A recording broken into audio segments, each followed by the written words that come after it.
Lu bayangin deh, sebuah tim nasional yang tadinya lagi naik daun, tiba-tiba langsung kejeblos.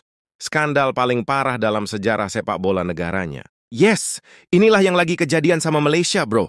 Skandal naturalisasi yang bukan cuman bikin pecinta bola Malaysia shock, tapi juga ngeguncang satu Asia Tenggara. Malaysia selama ini dikenal punya ambisi gede buat bersaing di level Asia, harimau. Malaya sempat dipuji karena berani memperkuat diri lewat naturalisasi pemain asing. Tapi kalau lo kira naturalisasi ini mulus-mulus aja, ternyata ada cerita gelap di balik layar yang bikin nama FAM alias Federasi Sepak Bola Malaysia hampir hancur lebur. Nah, media Vietnam juga ikutan panas bahas ini. Soha, salah satu media ternama mereka, nulis artikel yang lumayan pedes banget soal FAM. Bahkan ada ancaman serius. Beberapa petinggi FAM bisa masuk penjara gara-gara dugaan kecurangan. Gila nggak sih? Federasi bola yang seharusnya ngurus prestasi malah terancam duduk di balik jeruji besi. Kebayang nggak tuh? Dari stadion megah langsung pindah ke sel tahanan? Kasus ini disebut melanggar pasal 420 dan 488 KUHP Malaysia. Itu pasal yang berkaitan sama penipuan dan pemalsuan dokumen. Hukuman yang ngeri banget, bisa penjara sampai 10 tahun, cambuk, plus denda. Bayangin bro, lo niatnya mau bikin tim makin kuat, yang ada malah kena cambuk. Sakitnya bukan cuma di badan, tapi juga di nama baik negara. FIFA pun nggak diem. Tanggal 26 September 2025, Komite Disiplin FIFA resmi ngasih sanksi. 7 pemain naturalisasi Malaysia dilarang main bola selama 12 bulan. Selain itu, FAM juga didenda 350.000 franc Swiss, alias sekitar 73 miliar. Pertanyaannya, duit 7 miliar itu dari mana coba? Jangan-jangan malah bikin federasi makin tekor, tim makin ambiar. Daftar pemain yang kena sanksi ini lumayan panjang. Ada Gabriel Felipe Arocha, Facundo Thomas Garces, Rodrigo Julián Holgado, Imanol Javier Machuca, João Vitor Figueiredo, John Irazabal, sampai Hector Alejandro Hefel Serrano. Semua nggak boleh main bola setahun penuh. Lah terus, siapa dong yang bakal jadi andalan Malaysia kalau pemain asingnya pada out?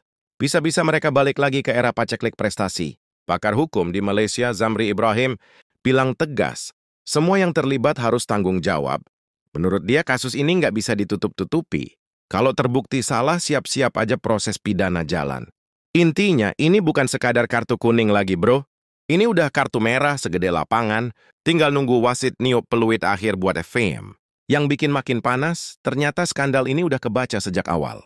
Pas Malaysia bantai Vietnam 4-0, bro. Banyak orang mulai curiga sama pemain naturalisasi mereka. Kok tiba-tiba jadi terlalu perkasa?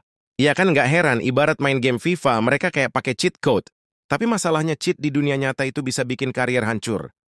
Nah, gosipnya malah makin jauh. Ada dugaan kalau Indonesia ikut terseret. Katanya, Indonesia dianggap paling aktif dalam urusan naturalisasi.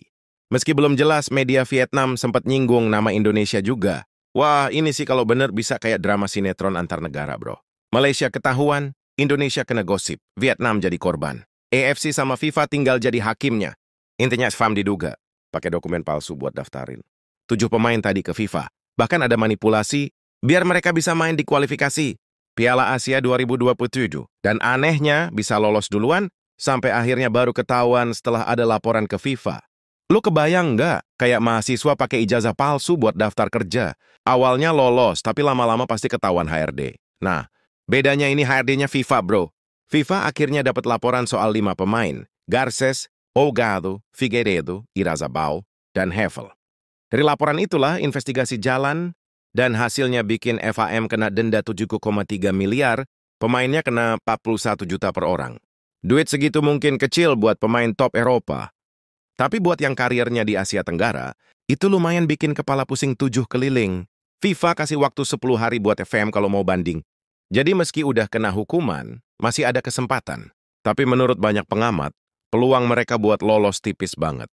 Kayak lo udah kena tilang polisi, terus mau banding bilang nggak salah. Hasilnya, ya lo tahu sendirilah.